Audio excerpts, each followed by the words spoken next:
오늘은 하나님만 의지하는 믿음, 하나님만 의지하는 믿음이라는 제목으로 여러분과 은혜를 나누고자 합니다. 오늘의 본문은 아시다시피 잠언 솔로몬이 지은 지혜 말씀의 일부입니다. 오늘 본문에서 유명한 말씀을 하고 있죠. 5절을 보면 너는 마음을 다하여 여호와를 신뢰하고 내 명철을 의지하지 말라. 솔로몬이 말하기를 너는 마음을 다하여 여호와를 신뢰하고 내 명철을 의지하지 말라. 사람의 명철함, 사람의 지혜, 또 어떻게 보면 참 대단하죠. 사람들이 참 지혜롭습니다. 제가 태국의 그 코끼리를 타면서 코끼리의 등에 올라와 있으니까 관광객은 2명이 올라타고요. 앞에 코끼리 목덜미쯤에 그 코끼리를 움직이는 그 코끼리 운전사라고 해야 되나요? 조련사가 타고 있습니다. 근데 그 조련사 체구가 태국 사람들이 대부분 크지 않은데 정말 작아요.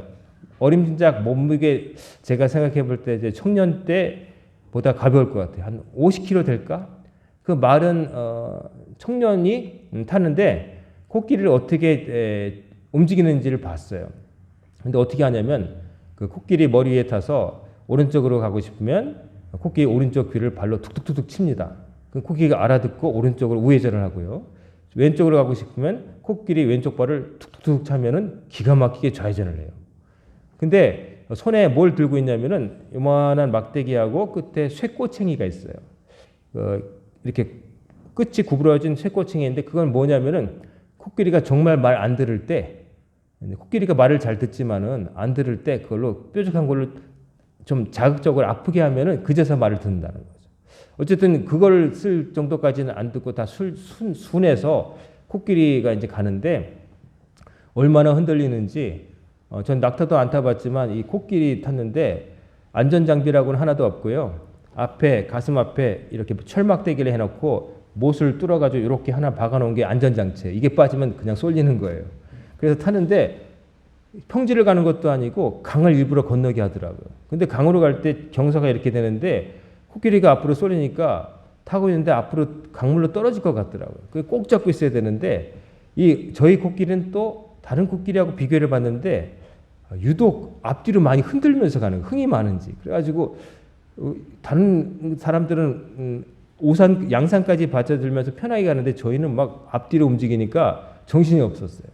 코끼리를 보는데 무슨 느낌이 있었냐면은 참 인간이 영악하다. 이 큰 코끼리를 이 코끼리가 맘만 먹으면 몸만 틀면은 그냥 저희 둘은 날아가고 이 조련사 말도 안 들을 수 있는데 이 인간이 얘를 길들인 거예요. 그래가지고 인간이 가자고 하는 쪽으로 막 가게 하는데 얼마나 사람이 영악해요. 그 등치를 이 50kg쯤 되는 이 청년이 지배를 하는 거예요. 그거 보면서 코끼리 참 뛰어나기도 한데 코끼리가 동물 중에는 지능이 뛰어난데 인간을 못 당하는구나 이런 생각을 했어요. 그 코끼리 타는 거 외에 뭘 보여주냐면은 코끼리가 그림을 그리는데 코끼리가 붓을 가지고 그림을 그려요. 종이 위에다가. 근데 놀라운 것은 뭐냐면은 저는 그림을 그려도 사람이 약간 이렇게 뭐 집어주면서 이렇게 약간 도와주냐 했는데 그냥 캔버스 갖다 주고요. 붓 주고 물통 그림 물감 주니까요. 혼자서 그려요. 혼자서 그리는데 뭘 그리는지 아세요? 코끼리가 자기를 그려요. 코끼리가 코끼리를 그려요. 근데 코끼리구나 한 정도가 아니라 사람보다 잘 그려요. 못 그리는 사람보다 훨씬 잘 그리고요. 나무를 그리고 나무의 컬러로 나무 줄기는 갈색 그리고 이파리는 녹색으로 산수화처럼 그리더라고요. 그래서 놀랐어요. 그러면서 얼마나 훈련을 시키면 그리고 코끼리가 얼마나 머리가 좋으면 저걸 해낼까. 그리고 나중에 그 그림을 팝니다. 거기에 참석한 사람들에게 한 1000바트 한 4만 원 정도에 팔아요. 근데 사람들이 사갑니다. 그리고 그 종이는요 또 뭘로 만드는지 아세요? 코끼리 똥을 가지고 만들어요. 코끼리가 가면서 수시로 대변을 배설하는데 그 녹색 변을 보는데 그게 다 먹은 사탕수수나 바나나 껍질인 섬유질이기 때문에 그거를 걸러내서 채로 받치면은 이게 한지 되듯이 종이가 되는 거예요. 그러니까 거기에다가 그걸로 만든 종이 위에 코끼리가 그림을 그리는데 그 인간이 다 시켜서 하는 거예요. 그러면서 코끼리 머리가 정말 이 강대상만한데 거기에 제가 만약에 탔으면 그 조련사 요만한데 이만한 뇌가 있을 텐데 이 인간의 작은 뇌에 못 당하는 거죠. 인간이 참 영악하다. 그리고 모든 것을 해놓은 걸 보면은 인간이 참 대단하다는 걸 느끼게 되는데 그 인간이 그러나 때로 자만하면은 내가 다 뭐든지 할 수 있어라는 생각을 하게 된다는 거죠. 내가 코끼리도 길들일 수 있어. 코끼리를 시켜서 여기에 나무를 다 뽑아내고 길도 만들 수 있어. 인간이 하다 보면 그런 생각 들지 않겠어요? 또 그 중에 우두머리가 된 사람은 내가 이 많은 사람들 통솔해서 내가 시키면 다 해. 태국에는 왕이 있죠. 왕 앞에 갈 때 왕비도 무릎으로 기어서 가잖아요. 이렇게 하고 기어서 가요. 그 인간을 그렇게 만드는데 내가 뭐든지 할 수 있게 해서 하는 착각을 하게 만들 수 있는 거죠. 하지만 우리 성경은 말합니다. 네가 똑똑하다고 생각하지 말아라. 인간이여, 너 명철하다고 생각하지 말아라. 네가 다 할 수 있다고 생각하느냐? 인간이 할 수 없는 일이 훨씬 더 많은 것이죠. 하나님을 의지하고 네 똑똑함을 의지하지 말라고 솔로몬이 말해요. 솔로몬은 똑똑한 사람이었잖아요. 근데 그가 왕이었고 하라면 다 하는 백성들이 있고 금과 은을 다 가지고 있었고 개인적으로 지금도 뛰어났던 사람이지만 이 사람이 말하기를 뭐래요? 너는 마음을 다하여 여호와를 신뢰하고 네 명철을 의지하지 말아라. 그가 경험한 것은 인간의 지혜라는 것이 얼마나 하찮은 것인가를 깨달았다는 것이죠. 우리도 살아가다 보면 나 똑똑해라고 뭐 대놓고 자랑하는 사람은 없겠지만 그러나 그렇게 안 한다 할지라도 나도 모르게 내가 이거는 내가 내 힘으로 할 수 있어. 내 생각이 옳아. 내 판단이 옳다고 착각할 수가 많다는 거죠. 그래서 하나님의 뜻이 어떨까? 하나님 보시기에 뭐가 옳다고 하시는지에 대해서 여쭙지 않고 자기 생각대로 그냥 결정하고 해버리는 거죠. 그게 바로 교만이고 착각인 거예요. 우리는 우리의 내가 어디로 가고 있는지를 목적지를 안다고 많이들 생각하며 살아가죠. 근데 내가 어디로 갈지는 내가 잘 모르는 거예요. 이번에 그 여행을 참가하면서 새로 우리 지방에 온 어느 목사님을 알게 됐는데 그 목사님이 저에 대해서 잘 몰랐다가 남을 통해서 전해드렸나 봐요. 그러면서 그 목사님 그러는 거예요. 목사님은 정치외교학 전공하셨는데 어떻게 목사가 되셨어요? 이렇게 묻더라고요. 같이 코끼리를 타게 돼서 물었는데 그래서 제가 그랬죠.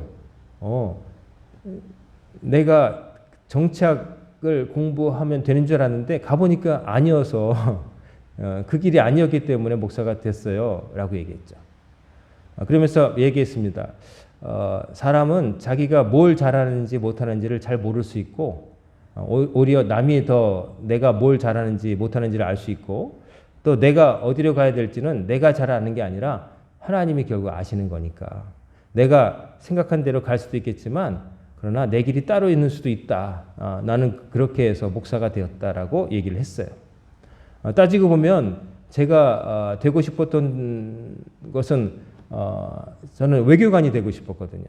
외교관이 되어서 해외를 누비면서 여러 사람들을 만나고 또 외교라는 것이 싸우게 하는 게 아니라 사실은 전쟁 이전에 물리적 수단 대신에 평화롭게 해결해 주는 거거든요. 그게 참 화해하고 조정하는 게 좋은 거잖아요.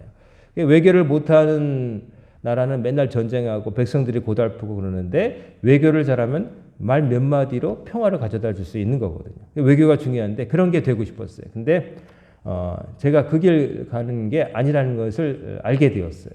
그래서 목회자가 되었고 후회는 없습니다. 좀 돌아오긴 했지만 제가 뭘 해야 될지를 아는 과정에서 그런 꿈을 품었다가 여기 왔기 때문에 저는 이 길이 제 길이다 하는 확신이 있는 거죠. 밀어서 간 게 아니라 몰라서 간 게 아니라 아닌 것을 확신하고 이렇게 왔으니까 저는 그쪽에 미련이 더 이상 없는 거죠. 어쨌든 내 자신의 명철을 의지하지 않는다는 건 참 대단히 중요합니다. 신앙생활을 하는 사람이 내가 하고 싶은 대로 한다? 그거는 말도 안 되는 거예요. 우리가 신앙을 갖고 있다면 누구를 신앙이란 말이 믿고 우러러 본다는 한자잖아요. 믿을 신자에다 우러를 앙인데 믿고 누구를 우러러 볼 거냐? 내 자신이냐? 어떤 사람이냐? 아니죠. 우리가 믿고 우러러 볼 분은 누구예요? 한 분밖에 없어요. 하나님밖에 없는 거예요. 뭐라고 말해도 하나님밖에 없는 거예요. 제가 목사 이전에 한 인간으로서 느낀 것도 마찬가지입니다. 하나님밖에 안 계시더라고요.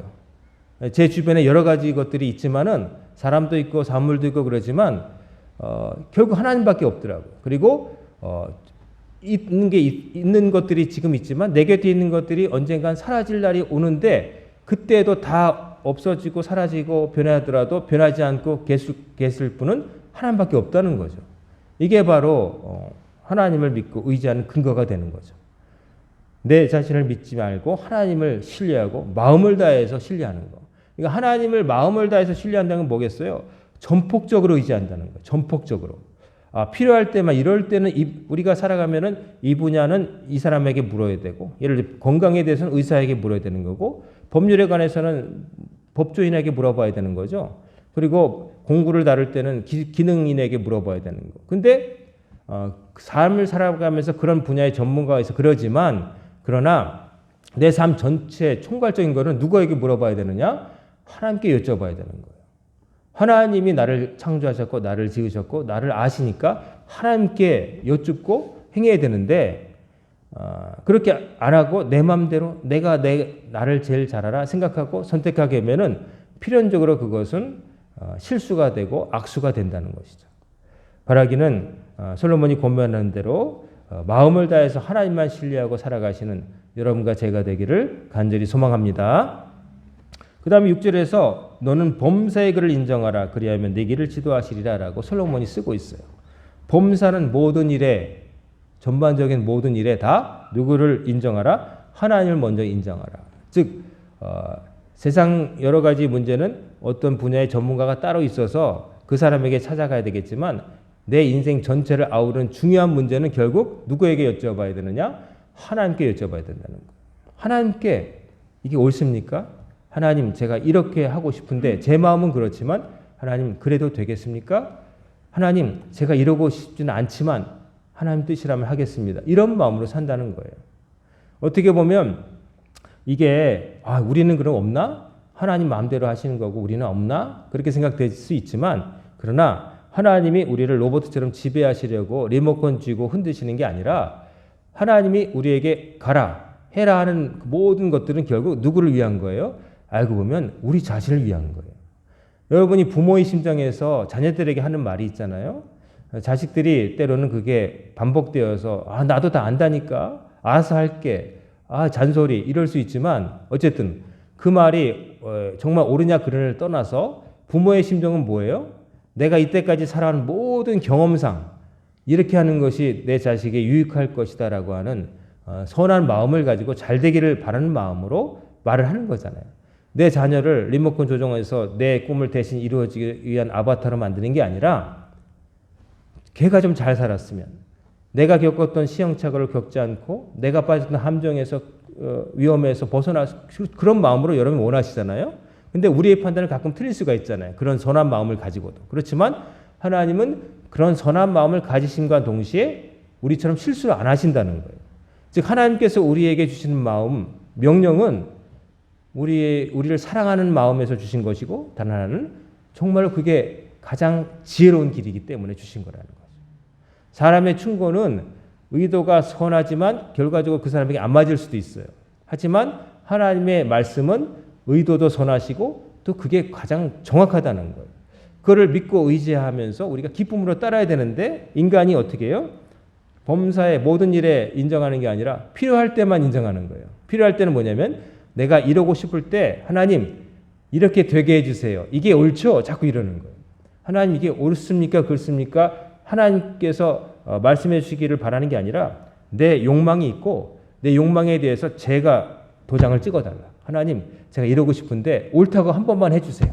그럼 내가 편하게 할 수 있겠어요. 다른 사람 설득하기 위해서. 그러니까 내 의도가 앞서는 거예요. 그게 믿음 같고 하나님 이렇게 되게 해주세요. 다 안 된다고 하지만 이렇게 되게 해주세요. 그게 믿음 같지만 그게 믿음이 아니라 진짜 믿음은 하나님 이렇게도 할 수 있고 저렇게도 할 수 있는 길이 있는데 제 마음도 사실은 한쪽이 길어지고 있긴 하지만 어떤 사람은 또 이렇게 하는 게 옳다고 얘기하지만 다 무시하고 하나님 제가 어떻게 하면 옳겠어요? 하나님 가르쳐 주세요. 제가 다 보지 못하기 때문에 알지 못하기 때문에 하나님 가르쳐 주세요. 이게 진짜 하나님께 맡기는 태도인 거죠. 내가 다 그려놓고 하나님 제가 밑그림 그려놨으니까 색칠만 해주세요. 이건 믿음이 아니라는 거예요.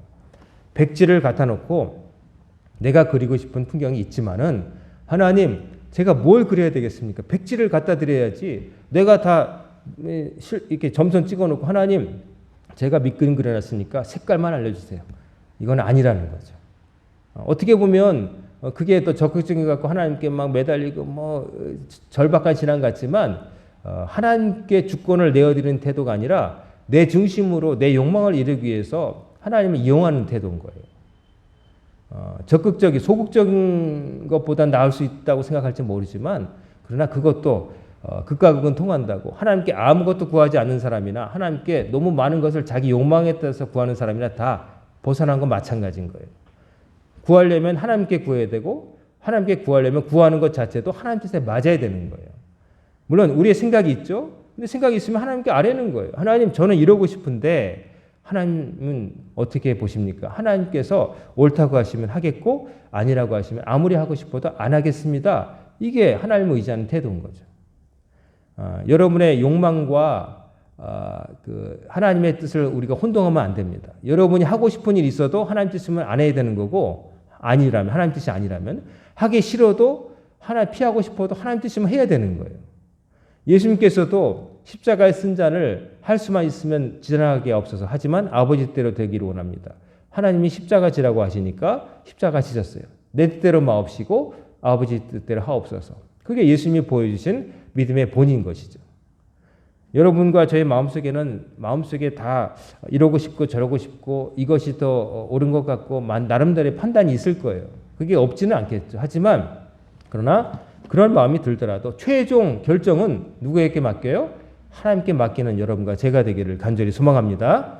하나님께 기도하고 그러면 하나님께서 어느 쪽이 옳다고 하시는 것을 보여주실 거예요. 어떤 식으로든 알게 하실 거예요.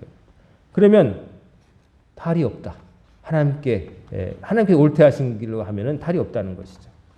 그 다음에 7절을 보면 스스로 지롭게 여기지 말지어다. 다시 한번 솔로몬이 반복해서 말해요. 그러면서 여호와를 경외하며 악을 떠날지어다. 이렇게 말하고 있어요. 여호와를 경외하며 악을 떠날지어다. 하나님을 경외하며 악을 떠날지어다가 같이 이어져 있죠. 이 말은 뭐냐면은 하나님을 경외하지 않게 되면 필연적으로 인간은 어디로 가느냐?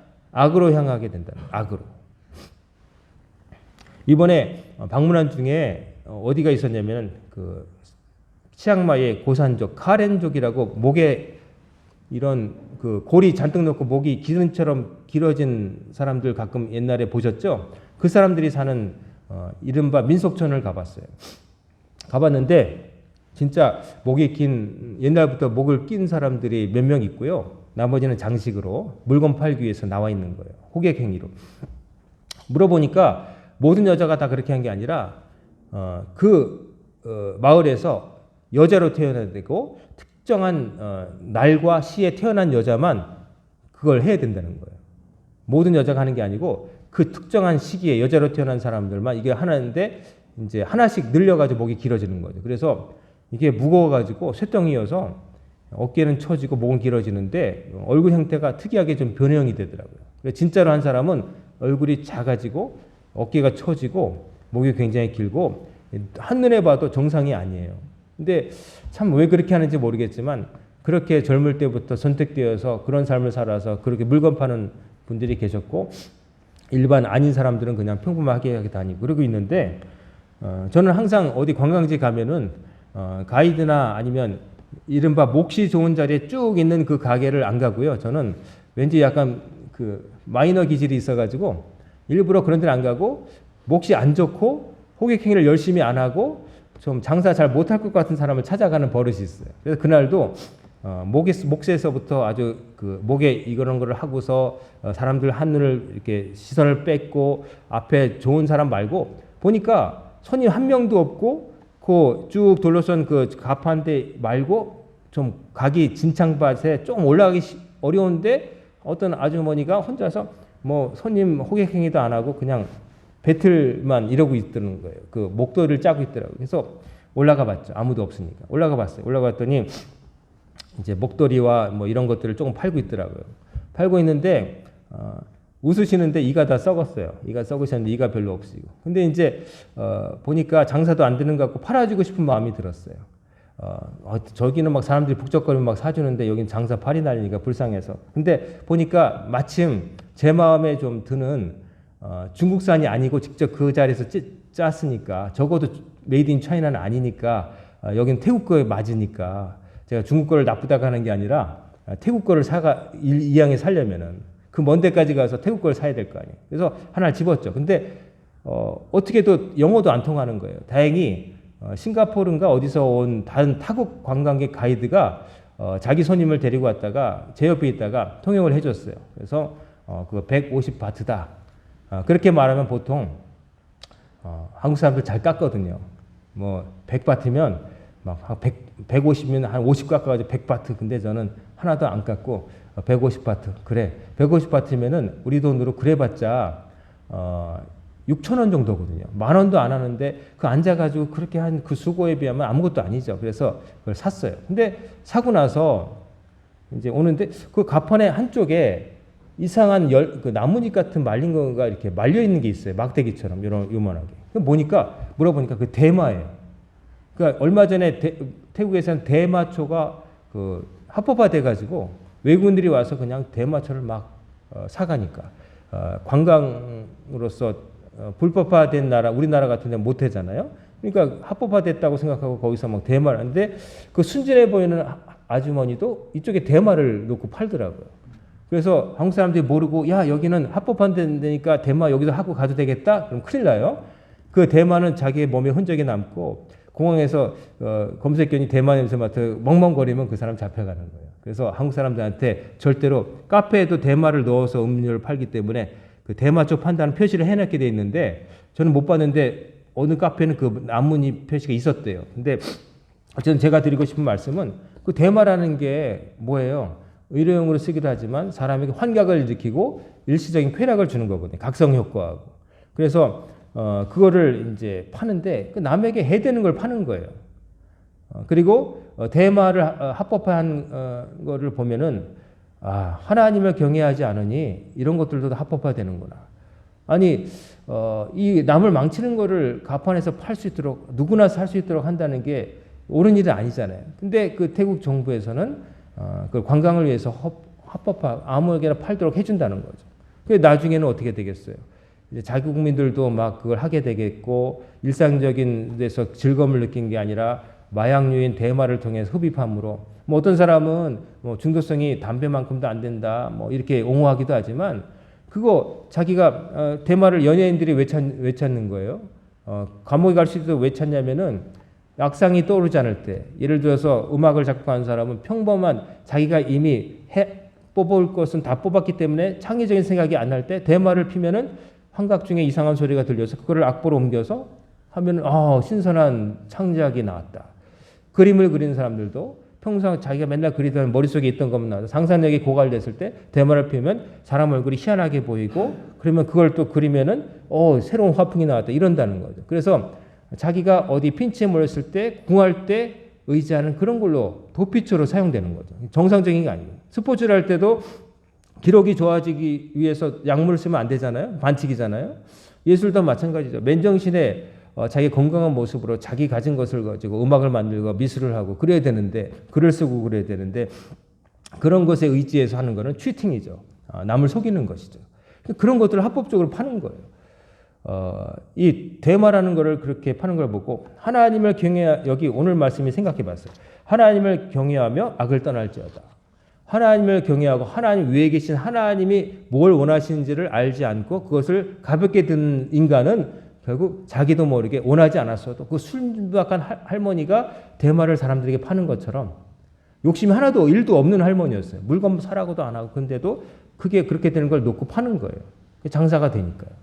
그러니까 하나님을 경외하지 않은 인간은 결국 어떻게 되느냐? 실수하게 되고 실수를 넘어서 악으로 빠진다 이런 생각을 하게 되는 거예요. 하나님을 경외하지 않은 사람은 하나님 안 믿고도 좀 착한 사람 있지 않겠는가? 뭐 그러지만 하나님을 경외하지 않으면 인간이 필연적으로 지 생각이 옳다고 밀어붙이게 되고 자기 생각이 옳다고 밀어붙이다 보면은 그 실수의 화가 자기에게만 미치기도 하지만 때로는 다른 사람도 망하게 만드는 거예요.